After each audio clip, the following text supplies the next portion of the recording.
How to Survive Jail by Priscilla Grimm. Strategies from a Stop Cop City forest defender facing domestic terrorism and RICO charges. On March 5, 2023, 23 people, including me, were arrested and charged with domestic terrorism.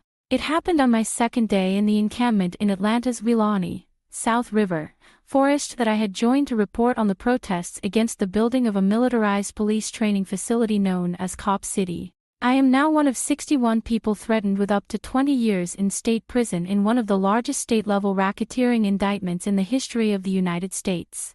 After my arrest, I was held in pretrial detention at DeKalb County Jail for 31 days without a bond, an indictment, or a hearing.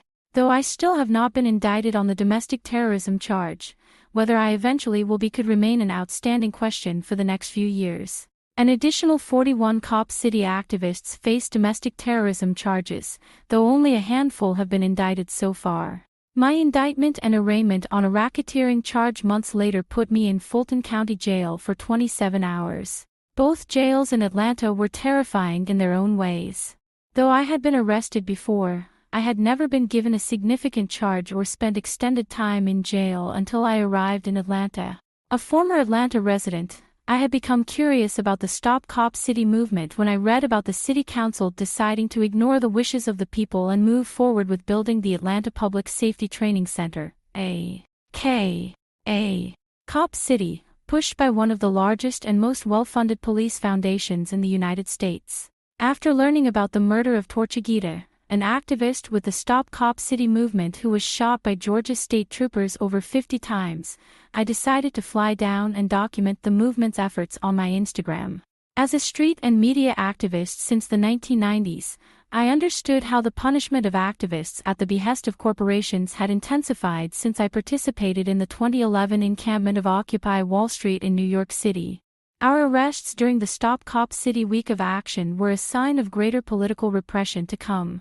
In the spring of 2024, more than 2,000 people across the United States suffered violent arrests and were jailed on flimsy charges after calling for their academic institutions to divest from Israel and an end to the genocide of the Palestinian people. With ever-increasing investment in new detention centers, jails, and prisons alongside drones, robot patrols, and digidogs in the streets, law enforcement is innovating new ways to funnel people into the labyrinths of the prison industrial complex, especially people of color, activists, people without homes, people suffering from untreated mental illness, and pregnant people miscarrying unviable pregnancies. As the criminalization of the crises of modern life intensifies, making everyone more visible to police, more and more people will be pushed into jail. People use the terms prison and jail interchangeably, but prison is where a sentence of longer than a year is served after conviction for a serious crime. Jails are very different and often much worse because people are meant to move through and out of them quickly. Jails often lack outdoor recreation, and many of the programs, such as libraries, found in the long-term carceral environment of prison. I hope this guide never becomes relevant to you. But if it does, I want to see you survive the pretrial incarceration experience of jail. You could be placed there for a few hours, a few days, a few weeks, or even a few years without a charge, without hope, and in psychological freefall. You must survive. Be patient. When you are arrested, if you survive your initial contact with police, you will be handcuffed. The handcuffs will be very tight, and your body will be twisted painfully. Telling police how they are hurting you will probably not influence how they treat you still. Attorney M.O. Meltzer-Cohen advises that you must do it anyway. Asserting your constitutional rights, in this case, the right to be free from excessive force or the right to have your pressing medical needs addressed, does not in itself function to constrain or influence the behavior of the police. What it does is enable your attorney to make certain kinds of arguments on your behalf. Suppose you do not tell the police you are being hurt. In that case, it will be impossible to argue later that they were deliberately indifferent to your serious medical needs or used excessive force against you in a way that violated the Constitution. In the meantime, patiently waiting is most effective. Breathe deeply if you can. Find a happy memory and let it fill your mind. Shift your body as you can to find comfort. When you feel it is safe not to be fully present, rest your mind inside memory or fantasy. Notice the people coming out of the jail as you go in. They once stood in your place and are now out. You must believe you, too, will survive and leave incarceration. Believing you will is part of the battle. Every day you are inside, you are closer to being outside. As someone wrote on the wall beside my DeKalb County jail bed, one day closer to home. When you enter the jail, you will at some point be relieved of your shackles and wait in a holding cell for processing, sometimes with many others and without a place to sit for hours. If the others are asleep or have closed eyes, respect their unspoken demand for solitude. Be patient. Do not yell at the guards. If you are screaming at them or making the communal experience difficult, your reality will become dangerous, potentially lethally so. They have all the weapons and power. The guards will bring you into another room to change into a uniform and receive jail bedding. Keep your eyes away from the other people in the room. In DeKalb County Jail, I was brought into a room with 6 other forest defenders. We were commanded to strip and stood naked as the guards slowly handed us our uniforms. Looking away from our comrades during ritual humiliation became a necessary practice in the following days and weeks to maintain our collective humanity and sanity. One of my advisors, Attorney Keegan Stephan, counsels loudly announcing that you do not consent if you are told to submit to a full strip search without probable cause. I wish I had known this before entering Fulton County Jail, where I was instructed to open my body for inspection and did as I was told. I would have said that I did not consent to this light sexual assault, however routine. It may be very cold or very hot. In both DeKalb County and Fulton County jails, freezing air blasted into the cells and common areas the entire time I was there. While in the holding cell, I kept placing my hands inside my armpits and sat as close as possible to others to try to get warm. I meditated on hot, wet summers in New York City, visualizing heat bouncing off the pavement and enveloping my body. Others paced, some slept. You face unique dangers the moment you enter jail. From 2008 to 2019, Reuters reported more than 7,500 deaths in jails across the United States. You will witness life being threatened. Prepare yourself emotionally to meet the moment when it happens. Do not talk about the reason you were arrested. You are under surveillance at all times while you are locked up. Every phone call is monitored and recorded. The 2 largest prison phone companies use voice-print technologies funded by the Department of Defense to archive the voices of everyone who speaks on their lines. In every conversation with anyone except your attorney, anything you say can and very much will be used against you. Check the vibe. When you walk into the pod cage, it may be a large common room with cells nestled into the walls and a glass wall in front, a kind of human terrarium. With your cell assignment, look at everything around you. The layout reminded me of a dingy yellow-beige Broadway set with a staircase down the middle. Notice the words scrawled on the walls and the smells. Look at the faces of the others being held, your comrades in this new unintentional community. Open your heart and be kind but not foolish. Think of your first few hours in the pod cage as the first day of school or a job, but without freedom of movement, speech, dignity, or humanity. Watch the guards. The guards are your only connection to food, water, phones, toilet paper, and other items necessary for a basic level of humanity and survival. They are complicated characters in this reality. I barely slept the first 2 weeks I spent in DeKalb County Jail. Instead, I would stand at the door to my cell and watch the guards all night. I wanted to understand the rhythm of the pod cage. Over the month I was incarcerated, I learned there would never be a predictable schedule. The guards I watched enjoyed looking at Instagram and playing games on their phones. They were less interested in performing their duties, especially bringing food to the pod cage, calling in plumbers after water poured through leaking pipes, flooding cells, showers, and common areas, or moving forward with processes such as being booked into the jail or taking people to the medical facilities. Guards frequently withheld hygienic necessities such as toilet paper and menstrual pads. During the 27 hours I spent in Fulton County Jail, and the 31 days I spent in DeKalb County Jail, I learned the best way to deal with the guards involved working with others to collectively figure out how to do the guards' work for them. A friend processed in Fulton County Jail told me they kept asking the guards why they remained in a holding cell after their bond had been paid. The main guard deliberately mispronounced their name and the names of everyone else being held while claiming she did not know where anyone stood in the booking process. The group offered to write down everyone's names and the stage each had reached. Within 30 minutes, the guards released everyone with paid bonds.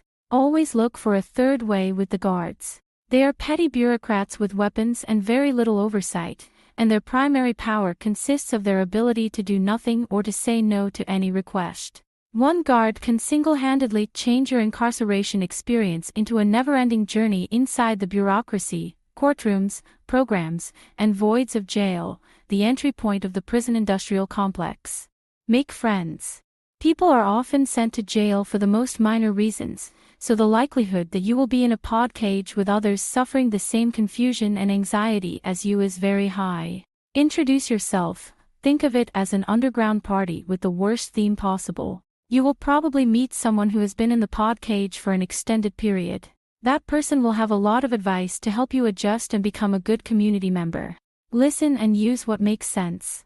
My first 24 hours in DeKalb County Jail were spent listening to Raja, all names have been changed, instruct me on how to care for the cell we shared. She had been there for almost 2 weeks. She managed to make it into an immaculate environment by cleaning it daily, slapping soap on the walls to fight gnat infestations, and saving every unused item. She had saved the little soaps given with rolls of toilet paper and placed them on the cell windowsill, where the sun would bake them and release their scent. Were it not for the scratchy wool blankets, lack of pen and paper, constant hunger, and unrelenting screams from those deemed too mentally ill to roam the pod cage freely, I could almost trick myself into thinking I was in an under-resourced dorm room. In the common area of the pod cage, Bible verses and "Dulce is a lunatic" were written everywhere. I asked, "Who is Dulce?" She wound up becoming one of my closest comrades. Held in pretrial detention for a year and a half, she had become the pod cage's mom and mutual aid hub. People gave her the items they didn't need to take with them when they left jail. When I was arrested, my glasses were in my bag. I didn't know I would be held for so long, so I didn't ask for them. Always ask for your glasses. If it had not been for Dulce, who gave me a pair of glasses a former resident of the pod cage had left or forgotten, I would not have been able to read or see any details during my time incarcerated. For the first 2 days, I had to ask the other forest defenders to help me read my jail ID numbers so that I could use the phone and set myself up with commissary orders. Dulce also said, "If the pod cage energy seems off, lock yourself in your cell." Her guidance saved me from violent encounters with people unable to regulate their emotions. You will have only a tiny area available for movement. Many jails in the United States do not offer access to the outside to exercise, stretch, or simply walk. This was one of the hardest conditions of confinement for me. I typically walk miles daily between work, mothering, and friending to keep my mind clear. I tried to dissipate my anxious energy through bodyweight exercises. I could remember planks, wall push-ups, tricep dips, squats, leg lifts, and glute bridges. Others did yoga sessions together. I had fallen and twisted my ankle when I was arrested, causing a recent injury in my knee to swell, so no yoga for me. When in mental distress, exercise, even a little bit, can help. Jails across the United States are filled with people suffering from mental distress, and that will complicate your effort to connect with others. Be sensitive and aware when people act in unpredictable and abusive ways. Stay calm and remember you are dealing with someone who probably does not have access to therapies, medications, or tools to self-regulate and is, like you, dealing with inadequate food and sleep deprivation, the perfect storm of life-threatening dysfunction. Waste nothing. Every item in jail has multiple purposes. At DeKalb County Jail, the elastic loops from face masks became hair ties and held broken glasses together. Salt, purchased from the commissary in small packets, was used not only as a food seasoning but also as a cleaning agent for surfaces and mouths. Toothpaste served as a putty to stick things on the wall. Dulce taught me how to use threads that had fallen off our uniforms to remove facial hair. We offered to thread anyone who wanted a jail salon session. The plastic bags our lunches were delivered in became water containers to slide under the door for people on 24/7 lockdown in cells without running water. Most of the cells in the pod cage had plumbing issues. Some had clogged toilets, others had toilets that would not stop flushing, and some, like mine, had a sink that would occasionally stop running or run so hot I could make a cup of hot chocolate straight from the tap. Take note of the many names of corporations you see during incarceration. Jails are a world built by elected officials and the government in partnership with corporations charging fees on everything from commissary money to food and hygiene. Eat. Even if the food served to you seems inedible, find ways to eat around the edges, avoiding mold and insects. Focus on proteins more than carbs unless the protein is rotten. Eat slowly and drink as much water as possible to curb your hunger. Beware of the cookies. The sugars can upset your digestive system. When you feel hungry and angry, go to sleep, if you can, until it passes. Sleeping will help you conserve energy and avoid taking hanger out on your podcage comrades. If you can afford the food in the jail commissary, the fare of gas stations and rest stops, buy it and share it with others. I held off from buying food because the way others made ramen with hot water from a dirty communal shower head disgusted me. But after being denied bond a second time, while abstaining from eating most of the food and becoming lightheaded and confused, I realized I had to start preparing myself to survive this experience differently. I had felt above incarceration in a way I am not proud of. I had known I would be getting out and that when I returned home to Brooklyn, my people would be ready to help me heal. I thought it would be maybe a week until my release. I understood I had to commit to the experience to survive, so I needed to start eating. Mila, a pod cage mate, had often offered me a taste of her food. I finally relented, and she showed me how to prepare the ramen with water from the shower, covering the top with a plastic lid to trap the heat and cook the noodles, lending me her bowl and an extra spoon. My hunger transformed the mixture of Cheez-Its, mayonnaise, and spices into cuisine. I prayed to the ancestors to protect me from the communal shower head bacteria that might also be present. Strong memories remain of my starvation-inspired love of shower water jail ramen. Do not gossip. Most jails do not have anything to distract you. Without books, music, or games, people are left with conversations. When talking about life on the outside loses its shine, the focus will shift to those in the pod cage. Don't do it. Do not engage in gossip or hearsay. During moments of boredom, fill the time with meditation. Hearsay might be upsetting. The last time I allowed myself to engage, when I wanted to gather as many stories as possible about jail to bring to the public, I wound up horrified and deeply scared that I would not survive my stay behind bars. Someone returning from the medical unit reported she kept hearing screams. She asked a guard what was happening, and he told her, with a callous roll of his eyes, "Someone is being raped." Since I could not verify the account, I decided to stop documenting what I had not witnessed firsthand. I went to my cell, locked myself in, cried, read a postcard from my daughter, and meditated on walking in my beloved Prospect Park, visualizing the old-growth trees, ponds, ducks, and swans, all of which I knew were still standing, still present, and ready for me on my return. Live. While in jail, you will experience moments that affirm life. For every person who is freed, shout encouragement as they leave. If someone has a birthday, honor it. When good news from the outside comes through, celebrate. Find ways to keep your humanity, even if it is reading and journaling before dawn when the pod cage is at its quietest. The crumbling buildings of jails and prisons are as ineffective in rehabilitation as policing is in keeping people safe. Safety and security begin with a home, food, freedom of movement, and connection to others. A better society is founded on respect for humanity, dignity, and belief in the potential of all. The punishment of incarceration lies in separating people from society, not a total violation of human rights, not cruel and unusual punishment. While jails exist, our responsibility is to spotlight how they fail everyone on every level while demanding their dismantling and decarceration for all. When you find yourself inside, remember your responsibility is to stay sane and alive until you are free and can join the struggle to bring everyone outside. Don't opt for silence after you are released. There is no shame in getting caught in a system designed to capture people. Remember you are loved, and your mission is to be released alive and able to tell the tale while fighting to close every jail. This story was originally published in Hammer Hope's issue No. 4, Summer 2024.